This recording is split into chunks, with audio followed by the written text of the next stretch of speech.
बीड जिल्ह्याच्या राजकीय आणि गुन्हेगारी वर्तुळात काल रात्रीच्या सुमारास अचानक एक मोठी खळबळ माजली. लोकांमध्ये आणि सोशल मीडियाच्या माध्यमातून एकच अफवा वाऱ्यासारखी फिरू लागली, ती म्हणजे सरपंच संतोष देशमुख यांच्या हत्या प्रकरणातील मुख्य आरोपी वाल्मिक कराड याने मध्यरात्री पोलिसांच्या हातावर तुरी देऊन बीड मध्यवर्ती कारागृहातून पोबारा केला आहे. ही बातमी कानावर पडताच अनेकांच्या काळजाचा ठोका चुकला आणि धडकी भरवणारी परिस्थिती निर्माण झाली. ज्या गुन्हेगाराने दिवसाढवळ्यात दहशत माजून एका सरपंचाची निर्घृण हत्या केली, तोच व्यक्ती जर पुन्हा एकदा मोकाट सुटला तर पुढे काय अनर्थ ओढवेल, या विचाराने संपूर्ण बीडकरांची रात्रीची झोप उडाली होती. कदाचित तुमच्याही कानावर हीच गोष्ट आली असेल किंवा तुम्ही सोशल मीडियावर वाचली असेल आणि म्हणूनच आज तुम्ही आपला हा व्हिडिओ पाहत आहात. पण मित्रांनो, या पसरलेल्या अफवेमागचं जे वास्तविक आणि खरं सत्य आहे ते याहूनही भयंकर आणि बीडच्या राजकीय विश्वात मोठा भूकंप घडवून आणणारा आहे. वाल्मिक कराड जेलचे गजाड तोडून पळालेला नाहीये, तर तो आता न्यायव्यवस्थेच्या अशा एका मजबूत चक्रव्यूहात अडकला आहे, जिथून त्याची सुटका होणे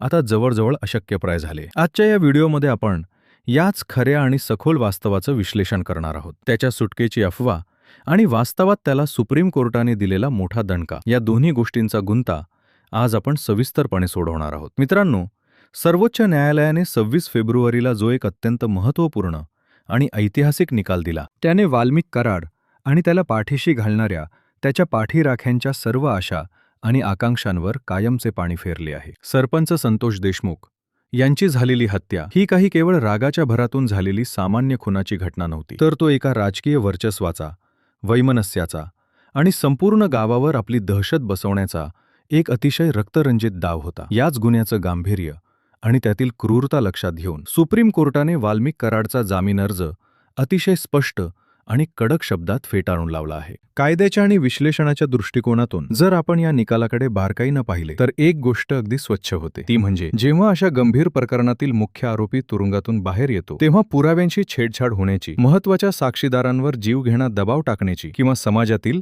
कायदा व सुव्यवस्था आणि शांतता भंग होण्याची दाट शक्यता निर्माण होते. अशावेळी सर्वोच्च न्यायालय अशा प्रवृत्तींना कोणताही दिलासा देत नाही. वाल्मिकच्या बाबतीतही कोर्टाने नेमकी हीच भूमिका घेतली आहे. कोर्टाने हे अत्यंत स्पष्ट केले आहे की पुढील किमान 1 वर्ष तरी त्याच्या जामीन अर्जावर कोणताही विचार केला जाणार नाही. या निकालाचा सरळ आणि स्पष्ट अर्थ असा निघतो की बीडच्या मध्यवर्ती कारागृहातील त्याचा मुक्काम आता अनिश्चित काळासाठी आणि लांबणीवर पडला आहे. जो माणूस एकेकाळी आपल्या फक्त एका इशाऱ्यावर संपूर्ण यंत्रणा वेठीस धरण्याची ताकद ठेवत होता, तोच माणूस आता 4 भिंतींच्या आत स्वतःच्याच नशिबाला आणि कदाचित स्वतः केलेल्या कर्मांना दोष देत बसण्याची वेळ त्याच्यावर आली आहे. जेलमधला हा वाढलेला मुक्काम वाल्मिकसाठी केवळ एक शारीरिक बंदिवास उरलेला नाही, तर मानसिकदृष्ट्याही तो त्याच्यासाठी एक अत्यंत मोठा आणि न पेलवणारा जबरदस्त आघात आहे.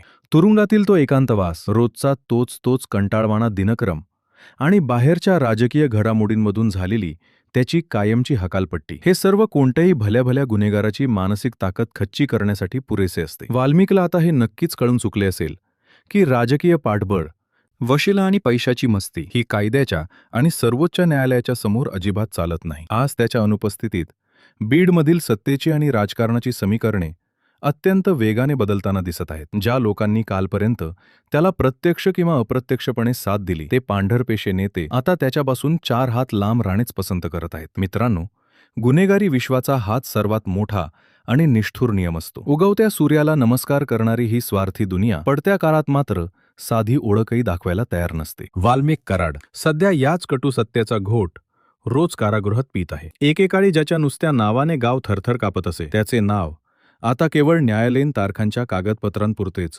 मर्यादित राहून गेले आहे. पण आता या संपूर्ण प्रकरणात जी खरी ठिणगी पडली आहे ती वाल्मिकचा मुलगा सुशील कराड याने सोशल मीडियावर केलेल्या एका अत्यंत स्फोटक आणि थेट पोस्टमुळे. सुप्रीम कोर्टाचा निकाल जसा समोर आला आणि वडिलांचा जेलमधला मुक्काम आणखीन वाढणार हे जसे स्पष्ट झाले, तसा सुशीलच्या संयमाचा बांध अखेर फुटला. त्यानं फेसबुकवर एक संतापजनक आणि अत्यंत सूचक असा इशारा दिला आहे. आता मात्र सर्वांसमोर सर्व काही बोलणार, या त्याच्या एका सिंगल वाक्यानं बीडच्या राजकारणात आणि संतोष देशमुख हत्या प्रकरणाशी संबंधित असलेल्या अनेक पडद्यामागच्या बड्या नेत्यांची झोप उडवून दिली आहे. या एका विधानाचे जर आपण राजकीय आणि गुन्हेगारी अन्वेषण शाखेच्या अँगलनं सखोल विश्लेषण केले तर यामागे अनेक भयंकर आणि गडद अर्थ दडलेले आपल्याला पाहायला मिळतात. हा विचार करण्यासारखा प्रश्न आहे की सुशीलचा हा थेट इशारा नेमका कोणासाठी आहे? काय सरपंच संतोष देशमुख यांच्या हत्येमागे वाल्मिक कराड हा केवळ एक मोहरा किंवा हत्यार म्हणून वापरला गेला होता आणि या संपूर्ण कटाचे जे मुख्य सूत्रधार आहेत ते अजूनही पांढरे कपडे घालून समाजात अगदी सुरक्षितपणे फिरत आहेत का? जेव्हा एखादा प्यादा स्वतःला वाचवण्यासाठी किंवा स्वतःवर होणाऱ्या अन्यायाची चीड येऊन थेट राजा आणि वजिराची नावे घेण्याची धमकी देऊ लागतो, तेव्हा या संपूर्ण खेळाचे नियमच बदलून जातात. सुशील कराडची ही फेसबुक पोस्ट अशाच एका येऊ घातलेल्या मोठ्या राजकीय वादळाची पूर्वसूचना देत आहे. सुशील कराडच्या या जाहीर इशाऱ्यामुळे आता हे जवळपास स्पष्ट होऊन गेले आहे की जर वाल्मिक कराडला या संपूर्ण प्रकरणात एकट्यालाच बळीचा बकरा बनवले जात असेल आणि ज्यांच्या इशाऱ्यावरून किंवा पाठिंब्यावरून हे भयंकर कृत्य घडले ते जर आता आपले हात झटकत असतील, तर कराड कुटुंब आता अजिबात गप्प बसणार नाहीये. या हत्येचे धागेदोरे स्थानिक गाव पातळीवरील राजकारणापासून ते थेट जिल्ह्यातील मोठ्या आणि प्रस्थापित नेत्यांच्या बंगल्यापर्यंत पोहोचलेले असण्याची जी शक्यता आहे ती आता आपल्याला अजिबात नाकारता येत नाही. पोलिसांचा तपास एका बाजूला कायदेशीर मार्गाने सुरू असला तरी आता खुद्द कराड कुटुंबाकडूनच जे धक्कादायक खुलासे होण्याची शक्यता निर्माण झाली आहे ते पोलिसांच्या तपासापेक्षाही अधिक स्फोटक असू शकतात हे नक्की. सरपंच संतोष देशमुख यांच्या हत्येचा खरा न्याय हा केवळ वाल्मिक कराडला शिक्षा होऊन पूर्ण होणार नाही, तर या सुनियोजित कटात सामील असलेल्या प्रत्येक पांढरपेशा गुन्हेगाराचा बुरखा फाटणे तेवढेच गरजेचे. आता सुशील कराड खरोखरच काही मोठे खुलासे करून राजकीय भूकंप घडवून आणणार की हा केवळ स्वतःच्या वडिलांना वाचवण्यासाठी वापरलेला दबाव गटाचा एक हिस्सा आहे, हे येणारा काळच आपल्याला ठरवून देईल. पण एक गोष्ट मात्र अगदी निश्चित आहे मित्रांनो, बीड कारागृहातून वाल्मिक कराडच्या पळून जाण्याची ती मध्यरात्रीची अफवा जेवढी थरारक होती त्याहून कित्येक पटीने अधिक थरारक, गुंतागुंतीचे आणि धक्कादायक वास्तव हे या जेलच्या 4 भिंतींच्या आत आणि बीडच्या तापलेल्या राजकीय वर्तुळात शिजत आहे. सर्वोच्च न्यायालयाने जामीन फेटाळताना जी निरीक्षणे नोंदवली आहेत, जी केवळ वाल्मिक कराडपुरती मर्यादित राहिलेली नाहीत, तर ती बीडच्या संपूर्ण गुन्हेगारी आणि राजकीय साठ्यालोट्यावर ओढलेला एक मोठा आसूड आहे. कोर्टाला हे अगदी स्पष्टपणे दिसून आले आहे की संतोष देशमुख यांची हत्या ही काही केवळ वैयक्तिक आकसातून झालेली नाही. यामागे स्थानिक निवडणुका, ग्रामपंचायतीचे वर्चस्व, मोठे आर्थिक हितसंबंध आणि कदाचित वाळू माफिया किंवा टेंडर प्रक्रियेतील काळे व्यवहारसुद्धा दडलेले असू शकतात. संतोष देशमुख हे सरपंच असल्यामुळे त्यांचा गावात आणि आजूबाजूच्या परिसरात एक विशिष्ट दबदबा होता. त्यांची हत्या करून केवळ एका व्यक्तीला संपवण्यात आले नाही, तर त्या माध्यमातून संपूर्ण परिसराला एक भयंकर मेसेज देण्याचा प्रयत्न झाला होता की आमच्या वाटेला जाल तर तुमचाही असाच शेवट होईल. अशा अत्यंत संवेदनशील आणि गंभीर स्वरूपाच्या प्रकरणात जर मुख्य आरोपीला जामीन मिळाला तर तो बाहेर येऊन साक्षीदारांना नक्कीच धमकावू शकतो, पुराव्यांमध्ये छेडछाड करू शकतो आणि सर्वात महत्त्वाचे म्हणजे ज्यांनी त्याला ही सुपारी दिली किंवा ज्यांनी या संपूर्ण कटाची आखणी केली तिथेपर्यंत पोहोचण्याचे पोलिसांचे सर्व मार्ग तो कायमचे बंद करू शकतो. म्हणूनच सुप्रीम कोर्टाने अत्यंत कठोर आणि कडक भूमिका घेत वाल्मिकचा जामीन फेटाळून लावला आहे. पण या निकालाचा सर्वात मोठा मानसिक फटका जर कोणाला बसला असेल तर तो वाल्मिकच्या कुटुंबाला आणि विशेषतः त्याचा मुलगा सुशील याला. सुशील कराडने फेसबुकवर दिलेला इशारा हा केवळ रागाच्या भरात आलेला उमाला नक्कीच नाही, तर ती एक अत्यंत विचारपूर्वक आणि नियोजन करून टाकलेली खेळी असू शकते. जरा आपण तार्किक दृष्टिकोनातून विचार करूया. ज्या दिवशी सुप्रीम कोर्टाचा निकाल येतो त्याच दिवशी मुलगा अशी धमकीवजा पोस्ट का करतो, याचा अर्थ काय? याचा सरळ आणि स्पष्ट अर्थ असा होतो की कराड कुटुंबाला आता हे पूर्णपणे कळून चुकले आहे की त्यांना वाऱ्यावर सोडण्यात आले आहे. सुशीलच्या त्या आता मात्र सर्वांसमोर सर्व काही बोलणार या एका ओळीत एक भयंकर स्फोटक रहस्य दडलेले आहे. गुन्हेगारी विश्वात जेव्हा असे मोठे कट रचले जातात तेव्हा संवादाचे काही ना काही धागेदोरे हे मागे राहतातच. कदाचित वाल्मिक कराडने स्वतःच्या सुरक्षिततेसाठी काही कॉल रेकॉर्डिंग करून ठेवले असतील, पैशांच्या देवाणघेवाणीचे काही सबळ पुरावे असतील किंवा प्रत्यक्ष हत्येच्या कटाच्या वेळी झालेल्या गुप्त बैठकींची इत्थंभूत माहिती त्याने आधीच त्याच्या कुटुंबाला दिलेली असेल. जर वाल्मिक जेलमध्ये अडकला तर या पुराव्यांचा वापर करून मोठ्या साहेबांना ब्लॅकमेल करता येईल किंवा किमान त्यांच्यावर दबाव आणून स्वतःची सुटका करून घेता येईल, असा हा प्लॅन असू शकतो. सुशीलने ती पोस्ट करून अप्रत्यक्षपणे या सर्व राजकीय नेत्यांना आणि पडद्यामागच्या सूत्रधारांना एक प्रकारचा अल्टिमेटम दिलाय की जर माझ्या बापाला बाहेर काढण्यासाठी तुम्ही काहीच करणार नसाल तर आम्हीही तुम्हाला रस्त्यावर उघडे पाडल्याशिवाय शांत बसणार नाही. या फेसबुक पोस्टनंतर आता बीडच्या स्थानिक राजकारणात आतले आत एक मोठी खळबळ माजली असणार हे 100% नक्की. ज्या नेत्यांचे किंवा प्रतिष्ठित व्यक्तींचे हात या रक्तात माखलेले आहेत त्यांच्या पायाखालची वाळू सरकली असेल यात शंका नाही. आता त्यांच्यासमोर 2च पर्याय उरतात. एक तर सुशील कराडची समजूत काढणे, त्याला पैशांचे किंवा इतर कोणत्याही गोष्टीचे मोठे आमिष दाखवून गप्प बसवणे, किंवा दुसरा आणि अत्यंत भयानक पर्याय म्हणजे सुशीलचाही आवाज कायमचा बंद करून टाकणे. गुन्हेगारीचे हे चक्र असेच चालत असते. एक सत्य लपवण्यासाठी दुसरा गुन्हा करावा लागतो. त्यामुळे आता सुशील कराडच्या जीवालाही खूप मोठा धोका निर्माण झाला आहे. ही शक्यता आपण अजिबात नाकारू शकत नाही. पोलिसांच्या गुप्तचर यंत्रणा नक्कीच या सोशल मीडिया पोस्टवर आपले बारकाईनं लक्ष ठेवून असतील. जर पोलिसांनी या फेसबुक पोस्टची स्वतःहून दखल घेतली आणि सुशील कराडला चौकशीसाठी बोलावले तर या प्रकरणाला एक अतिशय वेगळे आणि नाट्यमय वळण लागू शकते. सुशीलने जर पोलिसांसमोर किंवा मीडियासमोर येऊन त्या पडद्यामागच्या खऱ्या सूत्रधारांची नावे पुराव्यासकट उघड केली तर बीडच्या अनेक मोठ्या धेंडांना गजाआड जावे लागेल. सरपंच संतोष देशमुख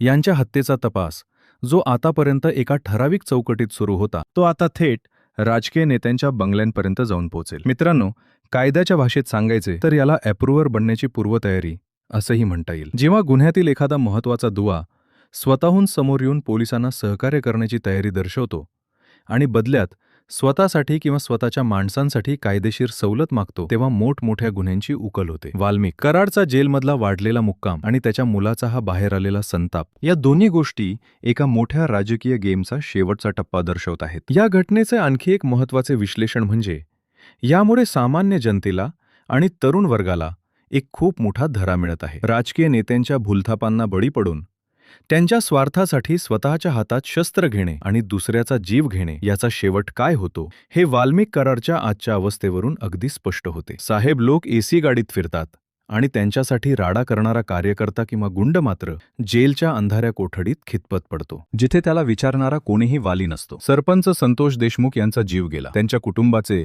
कधीही न भरून येणारे नुकसान झाले आणि दुसरीकडे वाल्मिक कराडचे कुटुंबही आता उद्ध्वस्त होण्याच्या मार्गावर आहे. यात फायदा कोणाचा झाला? फायदा फक्त त्या अज्ञात सूत्रधारांचा झाला ज्यांनी आपले हात स्वच्छ ठेवून आपले राजकीय आणि आर्थिक हेतू साध्य करून घेतले. पण आता सुशील कराडच्या या बंडखोरीमुळे त्या सूत्रधारांचे हेतू त्यांच्यावरच उलटण्याची वेळ जवळ आली आहे. येत्या काही दिवसात बीडच्या राजकारणात आणि या हत्या प्रकरणाच्या तपासात अत्यंत धक्कादायक असं खुलासे होण्याची दाट शक्यता आहे. ही जी शांतता दिसतीये ती एका मोठ्या वादळापूर्वीची शांतता आहे. तो पांढरपेशा सूत्रधार कोण आहे? सुशील कराड खरोखरच सर्व सत्य उघड करणार की त्यालाही कोणत्या तरी दबावाखाली कायमचे गप्प केले जाणार? आणि सर्वात महत्त्वाचे म्हणजे सरपंच संतोष देशमुख यांच्या आत्म्याला खऱ्या अर्थाने न्याय मिळणार का? हे प्रश्न आता केवळ बीडचे राहिलेले नसून संपूर्ण महाराष्ट्राच्या न्यायव्यवस्थेला आणि राजकीय व्यवस्थेला विचारले जाणारे मोठे प्रश्न बनले आहेत. या प्रकरणातील प्रत्येक छोट्या मोठ्या घडामोडीवर आमचे अगदी बारीक लक्ष आहे. जसे जसे नवीन पुरावे किंवा खुलासे समोर येतील तसतसे त्याचे सर्वात आधी आणि सर्वात सखोल विश्लेषण आम्ही तुमच्यापर्यंत नक्की घेऊन येऊ. त्यामुळेच हे सत्य जाणून घेण्यासाठी आणि या प्रकरणाच्या मुळापर्यंत पोहोचण्यासाठी आमच्यासोबत जोडलेले राहा. मित्रांनो, या सर्व घडामोडी आणि आजचे हे सखोल विश्लेषण पाहता आता अनेक अनुत्तरित आणि अस्वस्थ करणारे प्रश्न निर्माण झाले आहेत, ज्यांची उत्तरं केवळ पोलिसांनाच नाही तर बीडच्या जनतेला आणि संपूर्ण महाराष्ट्राला मिळणे गरजेचे आहे. पण आज हा व्हिडिओ संपवताना मला तुम्हाला, माझ्या सुजाण आणि जागरूक प्रेक्षकांना काही थेट प्रश्न विचारायचे. तुम्हाला काय वाटतं? वाल्मिक कराडचा मुलगा सुशील कराड खरोखरच त्या पडद्यामागच्या मोठ्या राजकीय सूत्रधारांची नावे धाडसाने उघड करेल की राजकीय दबाव, धमक्या आणि पैशांच्या तडजोडीत त्याचाही आवाज कायमचा दाबला जाईल? सरपंच संतोष देशमुख यांच्या या सुनियोजित हत्येमागे नेमके कोणत्या पांढरपेशा नेत्यांचं हितसंबंध दडलेले असू शकतात याबद्दल तुमचे वैयक्तिक निरीक्षण काय सांगते? आणि यातील सर्वात महत्त्वाचा आणि वेदनादायी प्रश्न म्हणजे या राजकीय साठमारीत आणि गुन्हेगारीच्या या भयंकर खेळात कायद्याच्या चौकटीतून दिवंगत सरपंच संतोष देशमुख यांच्या कुटुंबाला खरा, पारदर्शक आणि निष्पक्ष न्याय कधीतरी मिळेल का? या संपूर्ण प्रकरणावर आणि सुशील कराडच्या त्या स्फोटक इशाऱ्यावर तुमचे जे काही रोखठोक मत असेल ते मला खाली कमेंट बॉक्समध्ये नक्की सांगा. तुमची प्रत्येक कमेंट या प्रकरणातील सत्याला एक नवी दिशा देऊ शकते आणि आपला आवाज व्यवस्थेपर्यंत पोहोचवू शकते. बीडच्या या तापलेल्या राजकारणाचे आणि अशाच थरारक सत्य घटनांचे सखोल विश्लेषण पाहण्यासाठी आपल्या चॅनलला आत्ताच सबस्क्राईब करा आणि हा व्हिडिओ जास्तीत जास्त लोकांपर्यंत शेअर करून सत्य सर्वांसमोर आणा. भेटूया पुढच्या व्हिडिओमध्ये या प्रकरणाच्या आणखीन एका नव्या आणि धडकणाऱ्या अपडेटसह. तोपर्यंत जय महाराष्ट्र.